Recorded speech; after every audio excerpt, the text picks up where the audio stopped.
obviously, I was raised Jewish because I just said that like 50,000 times.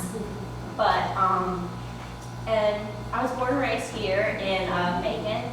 I attended the conservative synagogue. I don't know how familiar people here are with the Jewish community of Middle Georgia, but we have a Reformed temple and a conservative synagogue. And for just to shorten this up, the conservative ones are the more conservative of the two. But my lifestyle was probably Reformed, as is my parents probably lived a more Reformed lifestyle. My mother says that when she moved here from New York, well actually she moved from New York to Atlanta and then went to chiropractic school and then moved from Atlanta to Macon because she got a job in Macon. She told me the only reason she ever went to the conservative synagogue was because it is Congregation Sha'arei Israel, and C comes before T as in Temple Beth Israel in the phone book.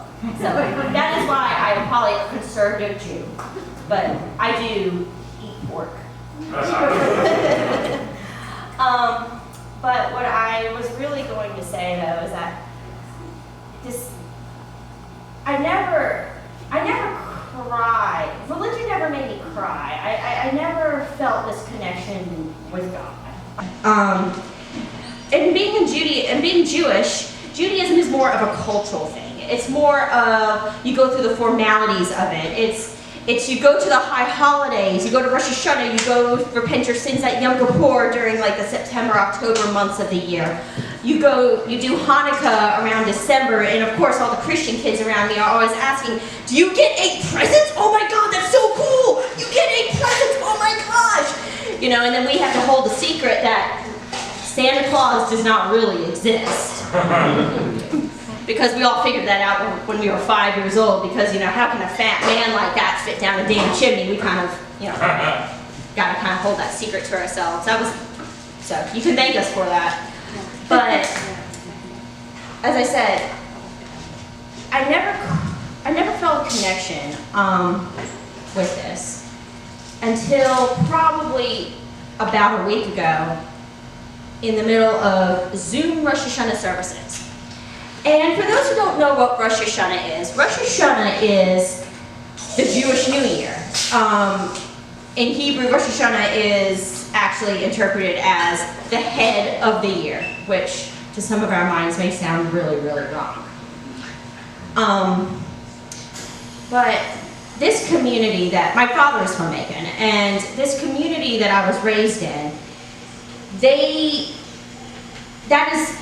that's the one thing that has always been there for me. Despite any time in my life, that has always been a thing. Despite where I was living at the time, despite what life choices I was making, my Judaism is the one thing that has been there and stable for me my entire life.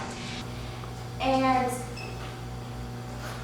we recently, but actually when the pandemic started, we started doing Zoom synagogue or Zoom services, and not that I ever really attended much synagogue in the beginning, but I really didn't care to go to Zoom services because I don't like looking at people over a digital media. It's just not me, and I mean, in my professional life, I never had to deal with Zoom.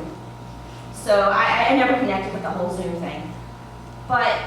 And last year, I did not attend Rosh Hashanah services because it was over Zoom, and I think it was going to depress me to see everybody over a digital thing and not actually be able to connect with them in person. But last week I decided, hey, I'm going to do digital. I'm going to do Rosh Hashanah Zoom this year. I'll go ahead and do it. And I don't know. I cried. I spent like half the service crying. It was the weirdest thing to see these people that I grew up around and that knew my grandparents. I mean, I didn't know my dad's parents died before I was born, so I did not get unfortunately, I did not get the opportunity to actually know them.